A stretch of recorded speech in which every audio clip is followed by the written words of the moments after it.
House Republicans released a report claiming the Biden administration's use of an Autopen shows Joe Biden wasn't actually making decisions while president. Joining us to discuss is Bobbie Anne Cox, civil rights attorney, fellow at the Brownstone Institute, and legal analyst. So, Bobbie Anne, always great to see you. Good afternoon. There is precedent of using the Autopen by past presidents. So in this case, Republicans allege former President Biden's mental decline was covered up. So some of his executive actions should be canceled out. So my question to you is, does a president's cognitive abilities factor into the legality of authorizing the Autopen? Well, sure. Yes, it does. I mean, if you have somebody that's waning in their mental capacity and they're not really aware of what they're doing, and they're signing legal documents with the power and the force of the presidency of the United States, then obviously, yes, their mental capacity does come into question. Their mental capacity is an issue. And that's exactly what this investigation by this House committee was doing. You know, they were looking into, in particular, President Biden's mental capacity and his use of the Autopen, which is basically a machine that signs someone's signature, and whether or not he knew what was being signed by Autopen, whether or not he authorized what was being signed by Autopen. And this investigation was very detailed that the House Oversight Committee performed. They just issued their report yesterday, and basically it says that this was a huge problem. And they had multiple witnesses testified. I believe they had depositions, 47 hours worth of depositions that they went through in this investigation. So it was very detailed. But, they were interviewing people that were close to Biden during his presidency, who were working with him and for him in the White House. And a lot of that testimony is showing that there were instances where people did not even speak to President Biden before having the authority to use the Autopen. And these were things that were, second and third hand conversations without the person actually talking to Biden to confirm that he was authorizing certain signatures by Autopen. So yes, this is a big problem, and this certainly can lead to some legal challenges and ramifications hereafter. So those things detailed in the report, does that constitute as evidence? Can I ask you what kind of proof would be needed to show that an executive order was not personally approved by the president? Right. So, you do need to have some sort of evidence. If you don't have any sort of a paper trail at all, showing that the president authorized something to be signed and have his name affixed to a legal document. You don't have any emails, showing his authorization. You don't have any recorded phone conversations. You don't have any text messages showing that he authorized this, or even that it was discussed and he gave the approval. If you don't have any evidence to back up any of these things that were signed by Autopen, that really opens the door to the question of, well, if he didn't authorize it, we can't prove that he authorized it. Who did authorize it?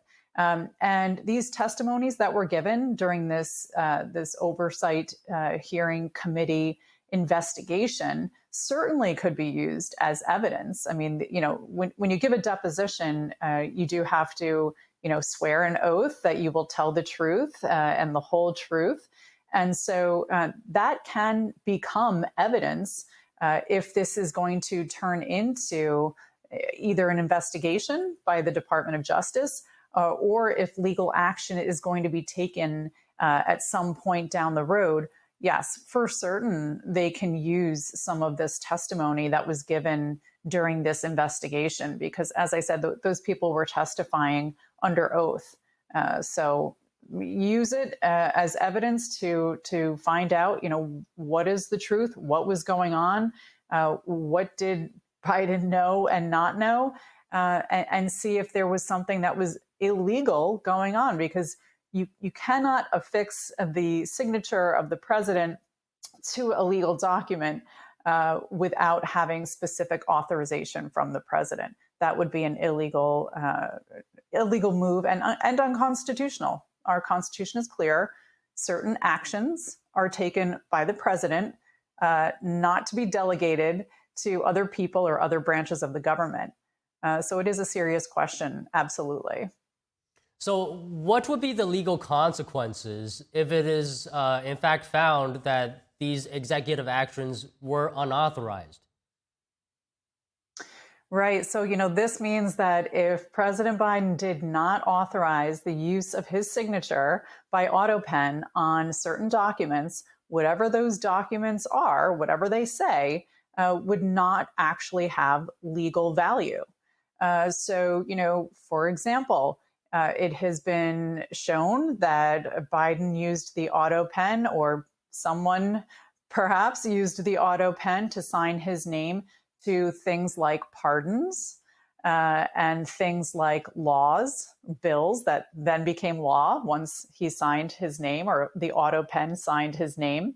And also just regular executive actions. I mean, if you think about it, there are a lot of things that the president does and has the power to do.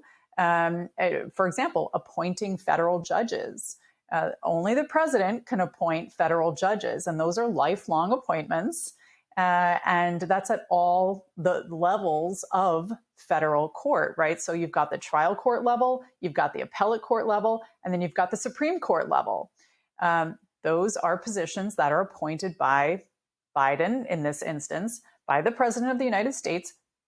So if the Autopen was deemed to be authorized by someone other than him, then all of these things that that were signed by Autopen that he did not authorize would not have legal validity, which means the pardons would not be valid. The laws he signed or were signed by Autopen without his authorization would not be valid. And any of the other executive functions, like I said, appointing federal judges is another big issue. So yes, those things, if they weren't actually authorized by the president, would not have any legal effect. So I asked you earlier that past presidents have used the Autopen. So I'm not a legal expert here. Can you just clarify for us, does a document signed by Autopen carry the same authority as one physically signed by the president? That is a great question. It actually has not been litigated thus far in our nation's history. There is not any sort of a Supreme Court decision specifically about Autopens and the validity of Autopens. The Autopen was first used back in 2011 by President Obama, who was abroad at the time of the passing of a bill by Congress, and he wanted to sign the bill, but he was in Europe at the time and couldn't sign the bill until he came back to the United States. So that was the first time that a president authorized the use of the Autopen machine to sign their name to a legal document. So that was back in 2011. Here we are in 2025. So it hasn't been that long that presidents have used Autopens. But since we don't have a Supreme Court decision saying whether or not the use of the Autopen is legal and does have a binding effect, like a regular wet signature by the president himself, that is still something that is being debated. I mean, you have people on both sides arguing, some are arguing that absolutely it is a legal way to sign a document by using the Autopen. And then you have others that say, no, there's nothing in the Constitution that says that the president can delegate the authority for his signature on a legal document. And that delegation is either to another human being or to a machine to sign his name. So we have both sides arguing opposite sides of that question. Is it legal? We don't know. But that's something that perhaps we would see SCOTUS make a decision on, if there is a legal challenge and it is accepted by the courts. All right, so Bobbie Anne, just finally, generally speaking, under what circumstances is using an Autopen legally permitted, and when is it not? Well, with the case of the president, what we're seeing in this specific investigation, some in the media and some critics of this investigation into Biden's use of the Autopen are saying, well, a lot of other presidents used it. Obama used it, Trump has used it, Biden used it. True, yes. Now, President Trump has stated that he, too, has used the Autopen, but not for legal documents like signing laws or issuing a pardon, more for things like, signing a letter or an invitation to something. The question and the main focus of what this House Oversight Committee just investigated with regards to President Biden, they were really focusing on the end of his presidency, the last 3 months or so. And the fact is that if you look at the number of pardons that Biden issued in his presidency, which was, only 4 years long, he issued over 4,000 pardons, many of which apparently were signed by Autopen. And when you compare that to other presidents before him, thus far, President Trump has issued in his first term, and then now in 2025, approximately 1,700 pardons. Barack Obama issued something like 1,900 pardons, and he was president for 8 years.